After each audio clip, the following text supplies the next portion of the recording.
Murciélagos que vuelan, Augusto. Bueno, Fernando, no pasó quizá un poco desapercibido, pero entre el 28 de agosto y el 8 de septiembre se celebraron los Juegos Paralímpicos en París, ¿no? En la misma ciudad donde fueron los Juegos Olímpicos. Los Juegos Paralímpicos son un gran evento deportivo en el que participan atletas con alguna discapacidad, que tuvo una primera versión en 1948. A partir de ahí como que se mantuvo siempre, aunque por ahí no con tanta regularidad por el hecho de que, por ejemplo, algunas ediciones se realizaban en otra ciudad distinta a la donde se hacían los Juegos Olímpicos convencionales, ¿no?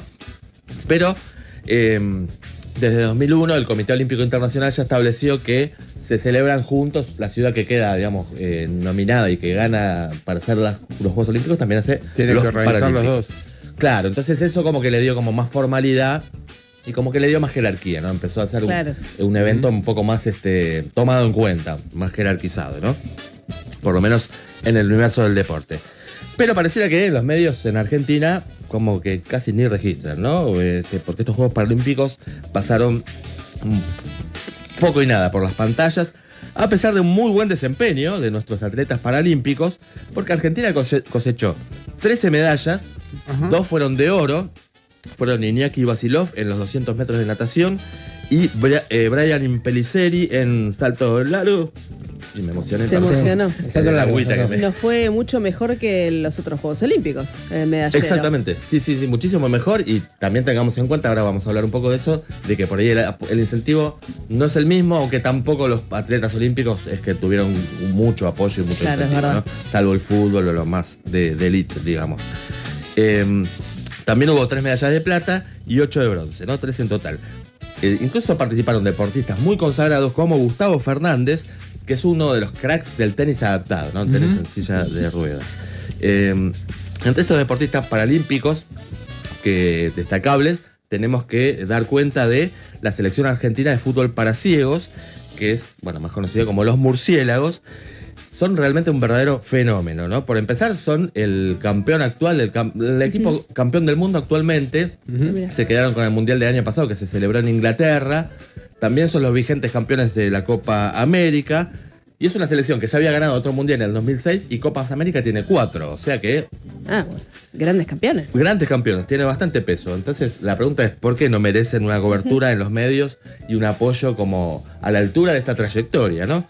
Bueno, me parece que deberían tenerla. Lo que pasó en la final, obtener una medalla de plata, les contaba porque cayeron ante la selección local, que fue la de Francia. Habían empatado 1-1 y terminaron perdiendo por penales. O sea que estuvieron bastante cerca del oro olímpico. Pero para que nos cuente esta experiencia de los Murciélagos en París, nos comunicamos con Gustavo Gea. Él es el entrenador de arqueros de la selección argentina para ciegos. Y en primer lugar le preguntamos cuál es su balance de este desempeño de los Murciélagos en estos Juegos Paralímpicos. Nos comentaba esto. El objetivo totalmente positivo. Se consiguió uno de los objetivos, que era obtener medalla. Bueno, nos faltó un poquitito para la de oro, que por ahí mucha gente no sabe, pero es lo que le falta a este grupo, a los Murciélagos. A lo largo de la historia, los Murciélagos han ganado Copa del Mundo, han ganado Copa América, Panamericano, Grand Prix.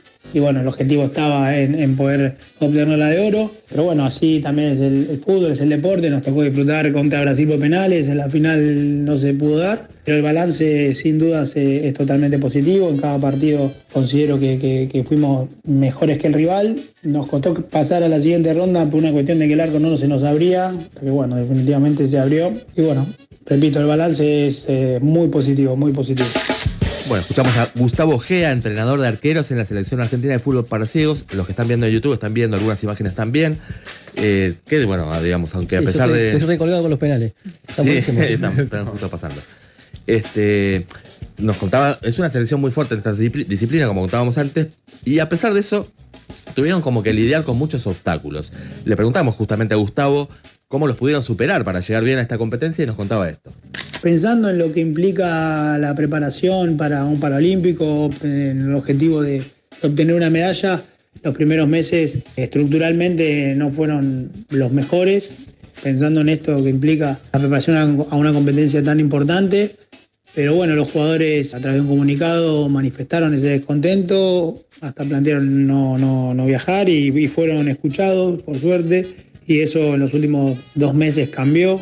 Entonces, bueno, pudimos prepararlo de la mejor manera. También, bueno, sirvió como combustible para cada partido o para la competencia en sí. Pensar en aquello que no estuvo bueno, como, bueno, sacamos a la cancha y demostremos de que estamos hechos y pusieron la cara sin duda de la mejor manera, Es Gustavo Gea, entrenador de arqueros de los Murciélagos. Bueno, estas dificultades de las que hablábamos, que él contaba que pasaron hace algunos meses atrás, que atravesaron los Murciélagos, poco apoyo, básicamente. ¿De quién dependen? ¿De la AFA o del gobierno nacional? Hay una federación de fútbol para ciegos que depende de la Secretaría de Deportes de Nación, directamente. De Scioli. De Scioli. De Scioli, Ajá. exactamente. Así que bueno, imagínate, ¿no? No, sí.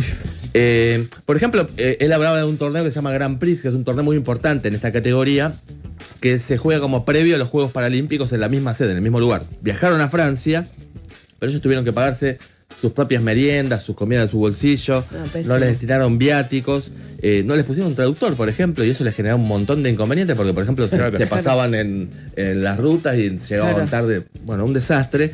Quedaron muy mal con todo esto. Incluso cuando volvieron de aquella gira a Ezeiza, la federación ni siquiera les mandó un traslado, entonces tuvieron que pedirse Uber para volverse en grupo a las casas, una cosa la selección argentina campeona del mundo, estamos hablando. Qué ¿no? desastre. Un desastre. Esto motivó que los jugadores levantaran reclamos y hasta recibieron de parte de la dirigencia alguna chicana tipo, bueno, pero ustedes no son ni Messi ni las Leonas.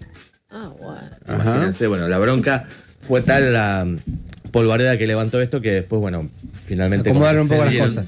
Y acomodaron un poco las cosas. Para cerrar, le preguntamos a Gustavo Gea específicamente cómo es el entrenamiento de los arqueros, que es un puesto de mucha responsabilidad porque estamos hablando de equipos que son de 5, es tipo fútbol 5, que la cancha tiene otras dimensiones, y el único que ve es el arquero, justamente. No tiene un rol muy importante, por eso le preguntaba cómo fue y nos contaba esto. Yo lo que planteé con respecto a lo específico es trabajar mucho lo que es el estímulo de la reacción, el arquero, ellos reciben remates de muy cerca y en momentos por ahí inesperados, entonces hice hincapié en eso. Hay que tener en cuenta que también ellos no pueden salir del área, es un área muy chica, si ellos tocan la pelota fuera del área es una infracción, se cobran un penal, entonces hay que tener en cuenta también las reglamentaciones específicas del juego. Por otro lado, también trabajar mucho lo que es la comunicación, porque ellos son los que guían a los jugadores en la zona defensiva, entonces ya de por sí el puesto de arquero implica que ser comunicativo, pero acá se potencia muchísimo más. Bueno, le agradecemos muchísimo el testimonio al entrenador de arqueros de los Murciélagos, Gustavo Gea, que también me despejó una duda, porque yo digo, ¿y cómo será que desarrollen su carrera en los clubes? Por ejemplo, ¿hay fútbol para hay una liga. Claro, te surcan mil preguntas. Me contaba que sí, que hay muchos clubes, por ahí no los más posicionados, digamos, pero por ejemplo, entre los conocidos sí, Huracán, por ejemplo, tiene. Mira. Y bueno, después más clubes más de barrio, de pueblo, con la importancia que tienen en la discusión esta de sociedades anónimas deportivas. O sea, exacto, hay clubes que se hacen cargo de desarrollar esta actividad y por eso tenemos grandes jugadores y grandes selecciones, ¿no? Así que le agradecemos a Gustavo Gea. Los arqueros en esta selección fueron Germán Mühlek y Darío Lencina, ¿no? Bueno, en el Círculo Rojo nos pareció importante destacar el desempeño de todo este grupo de atletas paralímpicos que participó, ganó 13 medallas y por eso tomamos el caso de los Murciélagos, otra selección que hace al fútbol, que el fútbol argentino vuele alto.